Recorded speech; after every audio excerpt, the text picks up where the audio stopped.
Hello, everybody. Scott Golden here with the AEW Dynamite review for the 7th of um, April 2021.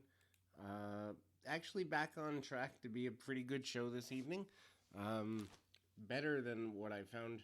Well, actually, I would say that for the first time, I think there's just as much good on NXT as AEW, but I would also say that's because NXT was in the takeover style, and that has at least something to do with it, at least to me, in terms of value for the overall product. In any event, we're going to kind of go through the AEW show. I'm not so sold on the main event angle. I know a lot of people are, but they were more so Bullet Club fans than I ever was. I didn't really follow New Japan at the time. New Japan style is the prevalent style among AEW fans, and I'm not that fan. So, anyway, we open with Hangman Page and Max Caster. This is a number one versus number three contenders for the AEW Championship match. Caster raps before the match. His raps are always good. Page attacks Bowens before the bell and goes after Caster in the corner. He dominates early and hits a fallaway slam and a big boot. They go to the floor. Caster takes control with a drop kick. Page comes back with a springboard lariat and a plancha back to the floor. Drops Caster over the barricade and hits a jumping lariat. Caster counters and follows up as Bowens attacks Page on the floor. And there's some heat here. Spinebuster, exploder suplex from Page, and then hits a comeback. Exchange of forearms on the apron, and then Page drops Caster into the ring frame. Page goes to the top rope, and he goes for a moonsault to the outside. Bowens distracts him. Caster tries to pop up and hit a superplex. Stumbles on the first try, and obviously it's just guys doing too much. Caster tries to follow up with a springboard, but is met with a lariat. Page goes for the Deadeye. Bowens tosses the boombox in the ring.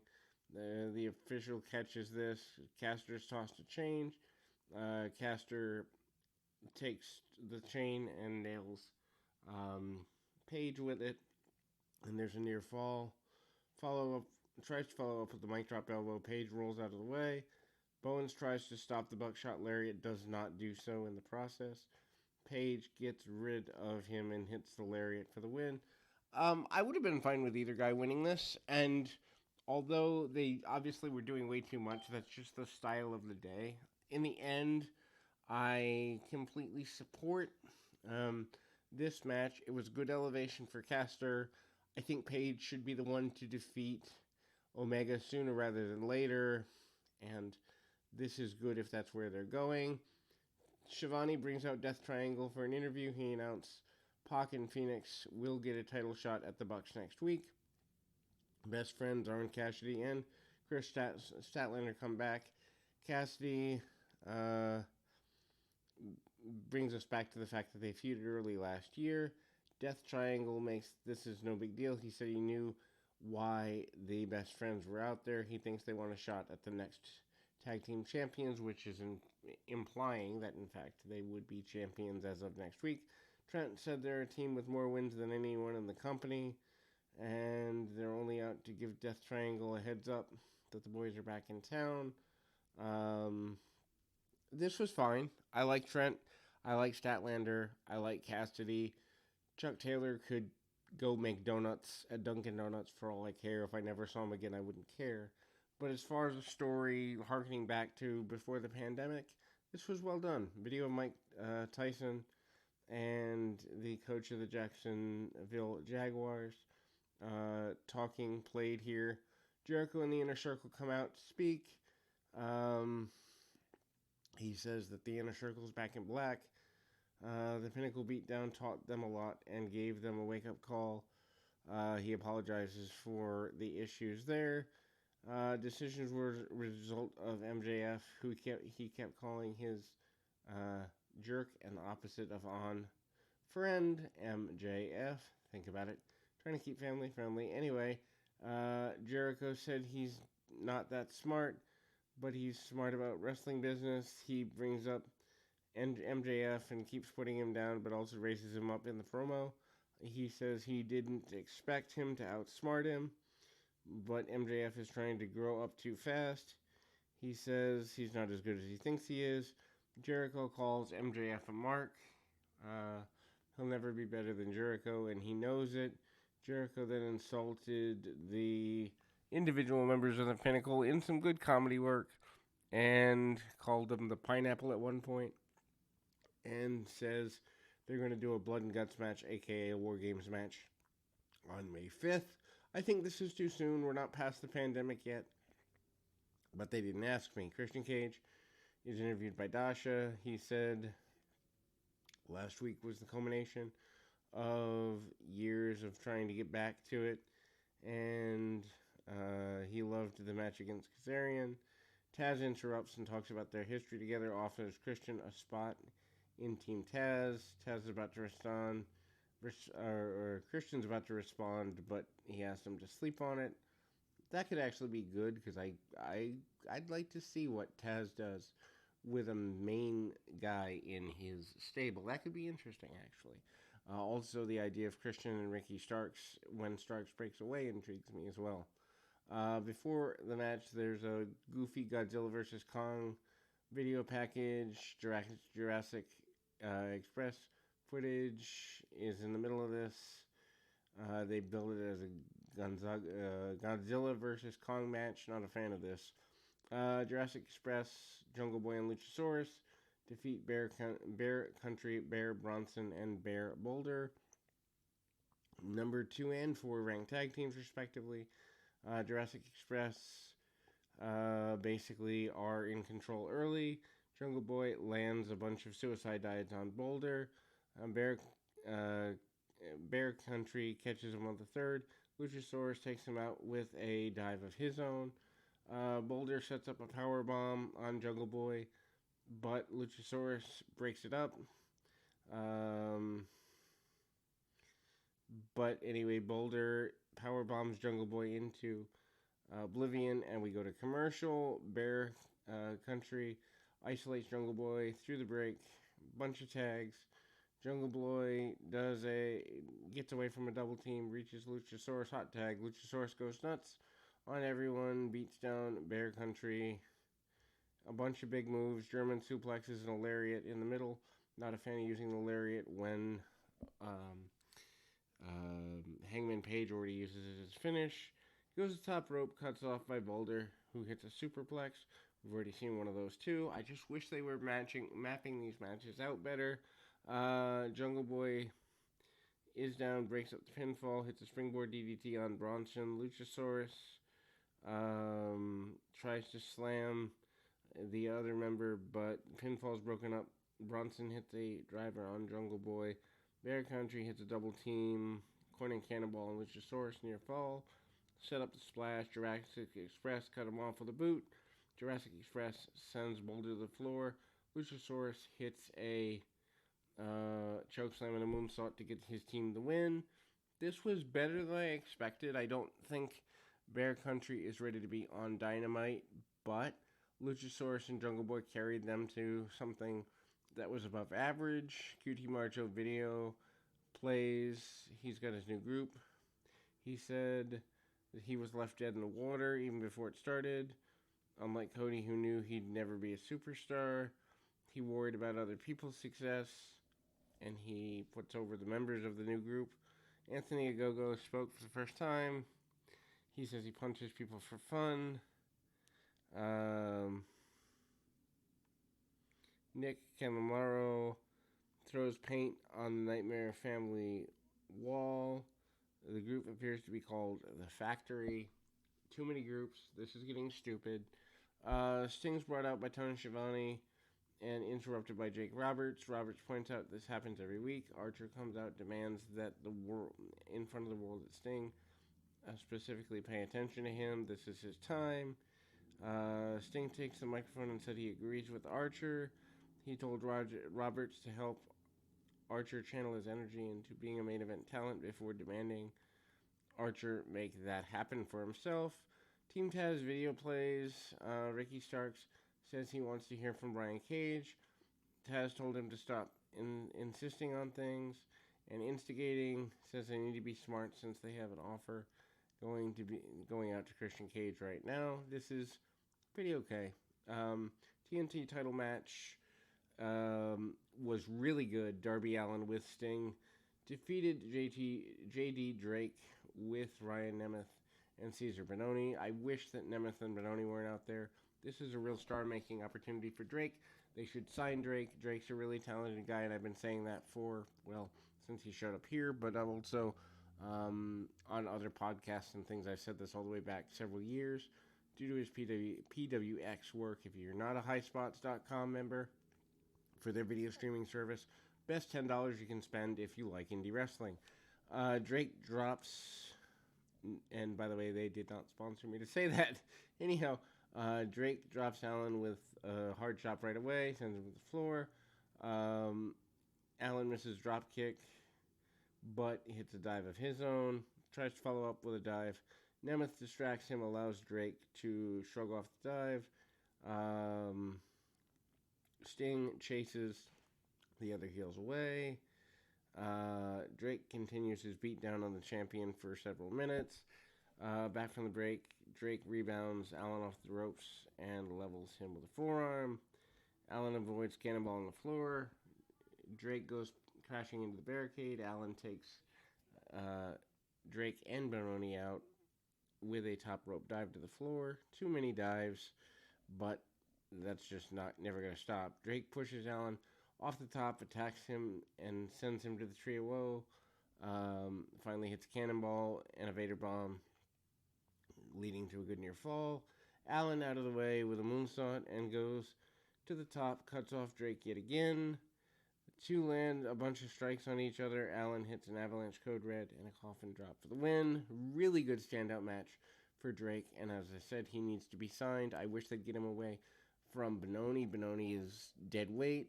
Nemeth could be something, but I don't know if it fits with Drake's image.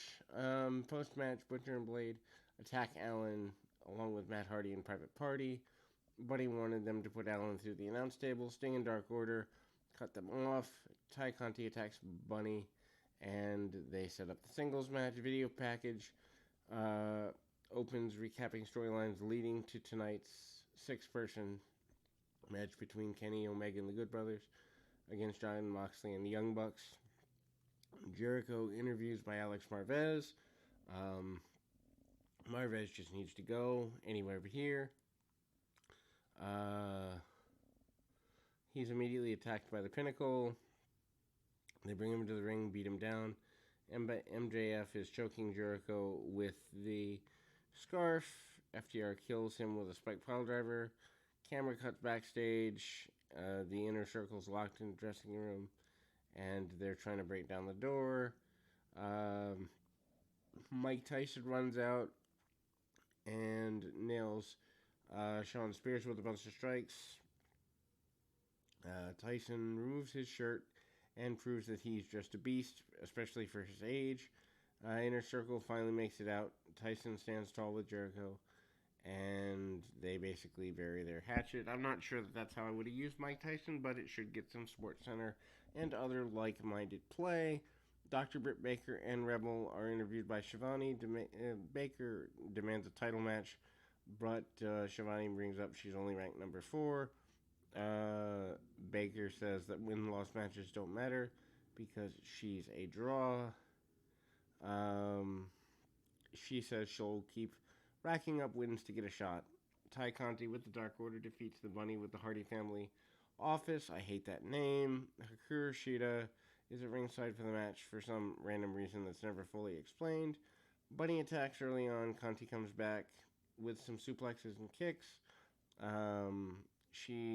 Bunny catches her with a kick of her own, sends her to the apron. Conti gets suplexed to the floor. Conti goes into the barricade and maintains control through the commercial.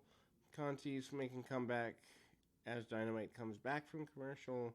She hits some judo throws and then hits a knee or two into a thrust kick from the Bunny. Conti lays in some strikes. Hardy tries to distract her. She gets the tie KO for a near fall.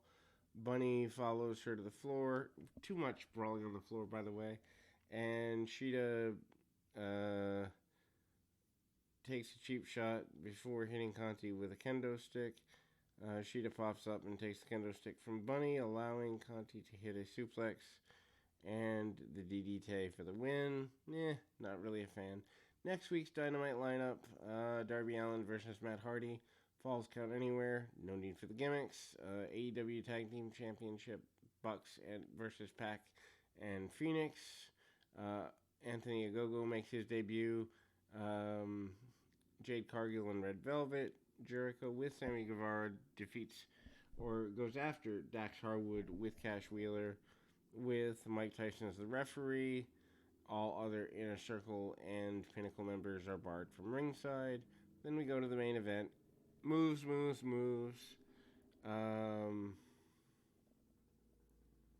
don't know. It's not that big a deal.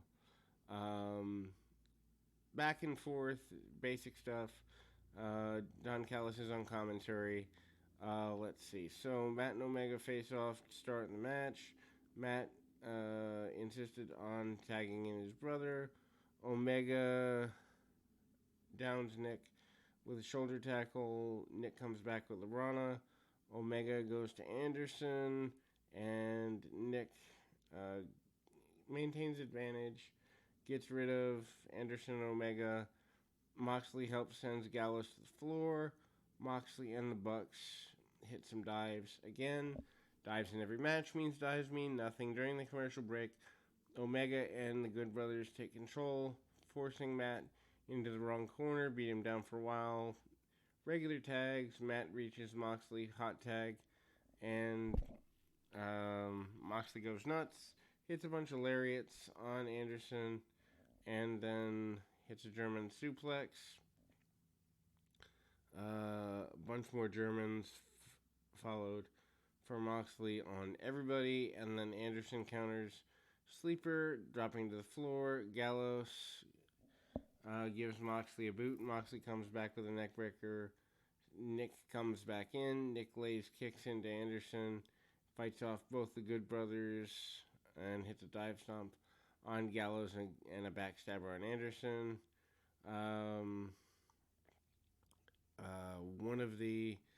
Anderson manages to hit a spine buster, turn things back around. Matt and Omega tag in. Matt out-wrestles Omega for a couple of minutes.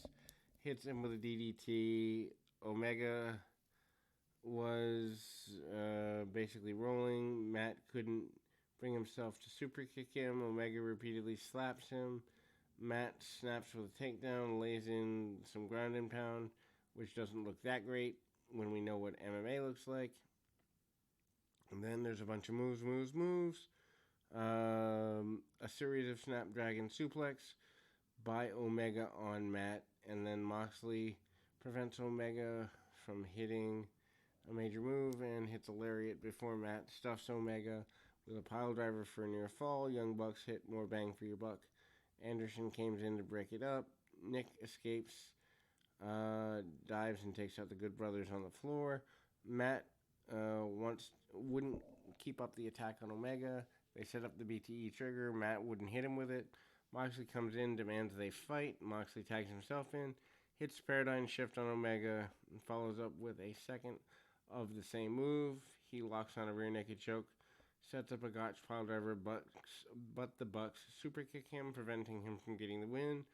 Eddie Kingston comes out to stop the attack. Good Brothers take him out with a Magic Killer. They hit a Magic Killer on Moxley and drags Omega on top for the win. After the match, Good Brothers realign with Omega and super kick Moxley in the process. So I guess the Young Bucks are heels now.